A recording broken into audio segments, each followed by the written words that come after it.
And the Kabbalah is the moving power behind witchcraft, Satanism, Freemasonry.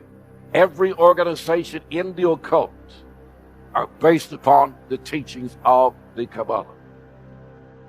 Di balik konflik Palestina yang terus menyita perhatian dunia, terdapat sebuah istilah yang belakangan semakin sering diperbincangkan, yaitu Kabbalah.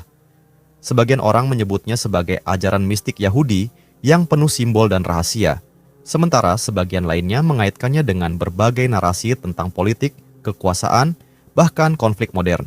Namun, apa sebenarnya Kabbalah? Bagaimana asal-usulnya? Dan benarkah ajaran ini memiliki kaitan dengan konflik Palestina, seperti yang sering beredar? Untuk memahami jawabannya, kita perlu menelusuri sejarah panjang yang telah berlangsung selama berabad-abad dan membedakan antara fakta sejarah, penafsiran keagamaan, serta berbagai klaim yang masih menjadi perdebatan hingga saat ini. Kata Kabbalah berasal dari bahasa Ibrani Kabbalah yang berarti menerima atau tradisi yang diterima. Dalam tradisi Yahudi, Kabbalah berkembang sebagai ajaran mistik yang berusaha menjelaskan hakikat Tuhan, penciptaan alam semesta, dan hubungan manusia dengan Sang Pencipta. Pada masa awal perkembangannya, ajaran ini tidak diajarkan secara terbuka, melainkan diwariskan secara lisan kepada murid-murid tertentu yang dianggap telah memiliki pemahaman agama yang matang. Sejarawan Yahudi Gershom Scholem menyebut bahwa Kabbalah merupakan bentuk mistisisme Yahudi yang berupaya memahami kehidupan batin ketuhanan dan rahasia penciptaan. Pernyataan ini banyak dirujuk dalam kajian akademik modern melalui karya-karyanya tentang sejarah Kabbalah. Seiring berjalannya waktu, ajaran tersebut mulai berkembang di berbagai komunitas Yahudi, terutama pada abad pertengahan di wilayah Eropa. Meski demikian, hingga kini, Kabbalah tetap dipandang sebagai cabang mistisisme yang tidak mewakili seluruh ajaran Yahudi.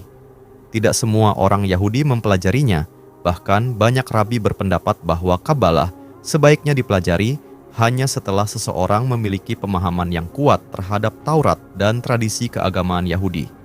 Inilah yang membuat Kabbalah sejak dahulu dikenal sebagai salah satu ajaran yang paling tertutup dan penuh misteri. Perkembangan Kabbalah mencapai titik penting ketika muncul Kitab Zohar, sebuah karya yang diyakini mulai beredar di Spanyol pada abad pertengahan dan menjadi salah satu teks paling berpengaruh dalam tradisi mistisisme Yahudi.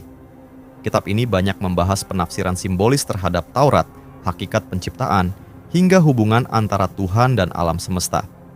Dalam pengantar terjemahan The Zohar, cendekiawan Yahudi Daniel Schmidt menjelaskan bahwa Zohar merupakan karya utama mistisisme Yahudi dan menjadi fondasi perkembangan Kabbalah selama berabad-abad. Pernyataan tersebut menjadi salah satu rujukan penting dalam kajian akademik mengenai Kabbalah. Selain Zohar, Kabbalah juga dikenal melalui metode penafsiran yang disebut gematria, yaitu teknik menghubungkan huruf-huruf Ibrani dengan nilai angka untuk mencari makna simbolis dalam suatu teks. Bagi para pengikutnya, metode ini diyakini dapat membantu memahami pesan-pesan yang tersembunyi di balik kitab suci. Namun di kalangan akademisi maupun tokoh agama, gematria lebih dipandang sebagai salah satu metode penafsiran dalam tradisi mistisisme Yahudi, bukan sebagai pendekatan yang mewakili keseluruhan ajaran Yahudi. Inilah yang membuat Kabbalah semakin dikenal sebagai ajaran yang syarat simbol, penuh misteri, dan terus menjadi bahan perdebatan hingga saat ini. Pada abad ke-16, perkembangan Kabbalah memasuki babak baru melalui pemikiran Rabbi Isaac Luria, yang dikenal sebagai pelopor Kabbalah Lurianik. Ia memperkenalkan sejumlah konsep yang kemudian menjadi sangat berpengaruh, di antaranya tikkun olam, yang secara harfiah berarti memperbaiki dunia, serta klipot, yaitu konsep yang menggambarkan adanya selubung atau penghalang spiritual yang menutupi cahaya ilahi.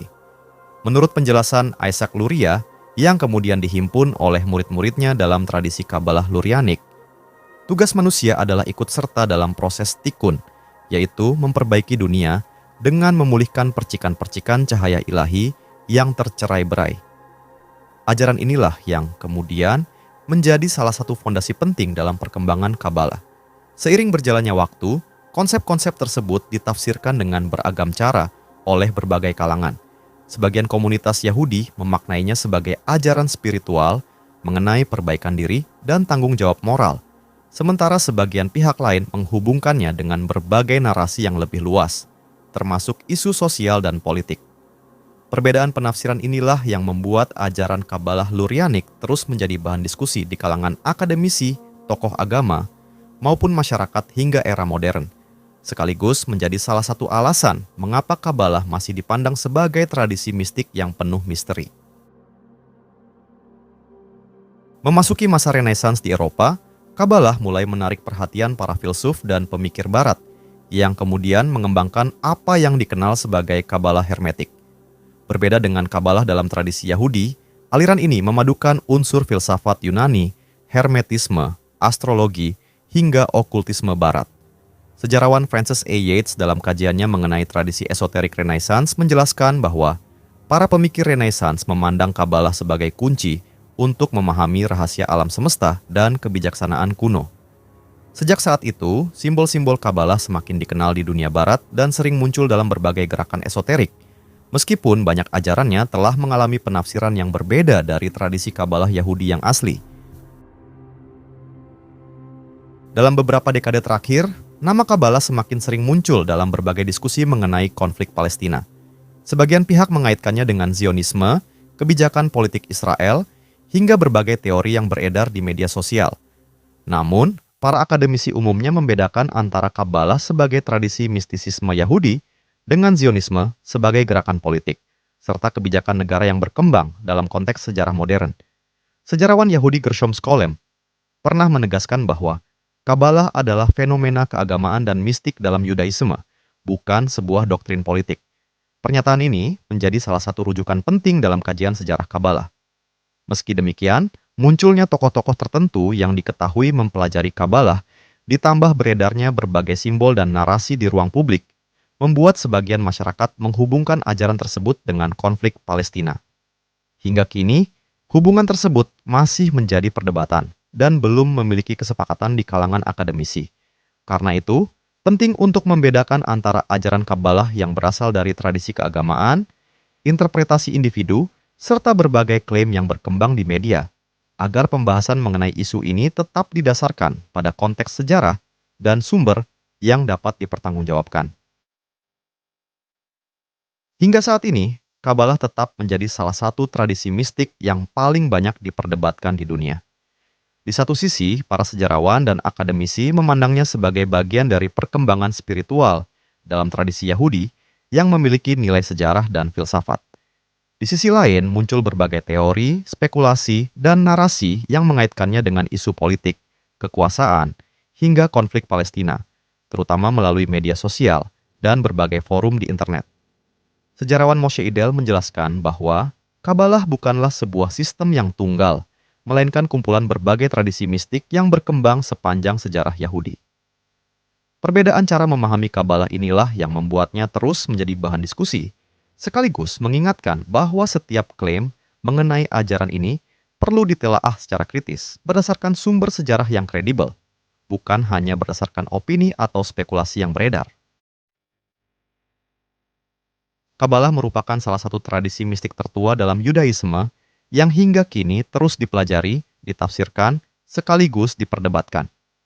Perjalanannya dari ajaran yang diwariskan secara terbatas, berkembang melalui kitab Zohar dan pemikiran Isaac Luria, hingga dikenal luas di dunia barat, menunjukkan bahwa sejarah Kabalah jauh lebih kompleks daripada berbagai narasi yang sering beredar di media sosial. Sementara kaitannya dengan konflik Palestina masih menjadi perdebatan dan dipandang berbeda oleh berbagai kalangan. Memahami topik ini secara utuh menuntut kita untuk membedakan antara fakta sejarah, ajaran keagamaan, interpretasi politik, dan klaim yang belum terverifikasi. Dengan demikian, kita tidak hanya memahami apa itu Kabalah, tetapi juga belajar menyikapi isu-isu yang sensitif dengan lebih kritis, objektif, dan berdasarkan sumber yang kredibel.